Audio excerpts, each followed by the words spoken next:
అలా OG movie చూసానా ఇలా నా మైండ్ లో ఒకటి తిరిగింది. అది మీ మైండ్ లో కూడా తిరిగే ఉంటుందని అనుకుంటున్నా. అసలు ఓజీకి సాహోకి లింక్ ఉందా? ఒకవేళ ఉంటే ఏమవుతుంది? మూవీ రికార్డ్స్ ఎలా ఉంటాయి? కలెక్షన్ ఎంత వస్తుంది? హిట్ అవుతుందా? బ్లాక్ బస్టర్ అవుతుందా? అసలు ఫ్లాప్ అవుతుందా అనే విషయం గురించి మాట్లాడదాం ఈరోజు. దానికన్నా ముందు మన ఛానల్కి కొత్తగా ఎవరైనా వచ్చుంటే సబ్స్క్రైబ్ చేయటం మర్చిపోబాకండి. బ్రో సుజిత్ ఓజీని సాహోని ఆల్మోస్ట్ లింక్ చేసేసాడు. కొన్ని సీన్స్లో కొన్ని క్లూస్ కూడా ఇచ్చేసాడు మూవీలో.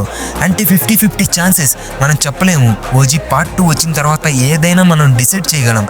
ఇప్పుడే చెప్పలేము కదా. ఒకవేళ ఓజీ సాహో కలిస్తే తెలుగు రికార్డ్స్ పగలటం మాత్రం పక్కా. ఒకవైపు పవన్ కళ్యాణ్, ఇంకోవైపు ప్రభాస్ గురించి మనందరికీ తెలిసిందే. మూవీ రికార్డ్స్ అయితే ఊహించలేనట్టుగా ఉంటాయి. మరి అంతని చెప్పలేము. స్టోరీ పట్టి ఉంటుంది ఏదైనా. కలెక్షన్ గురించి చెప్పాలంటే ఓజీ మొదటి రోజే 150 కోట్లు కలెక్షన్ చేసింది. అదే ఆలోచించండి. ప్రభాస్తో ఓజీ 2 తీస్తే 200 నుంచి 300 కోట్లు క్రాస్ అవటం మాత్రం పక్కా. అసలు ఓజీ సాహో కలిస్తే హిట్ అవుతుందా, బ్లాక్ బస్టర్ అవుతుందా, లేదా ఫ్లాప్ అవుతుందా?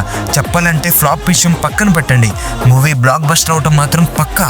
మీకు తెలుసు కదా Prabhas following and Pawan Kalyan following ఎంత ఉందో.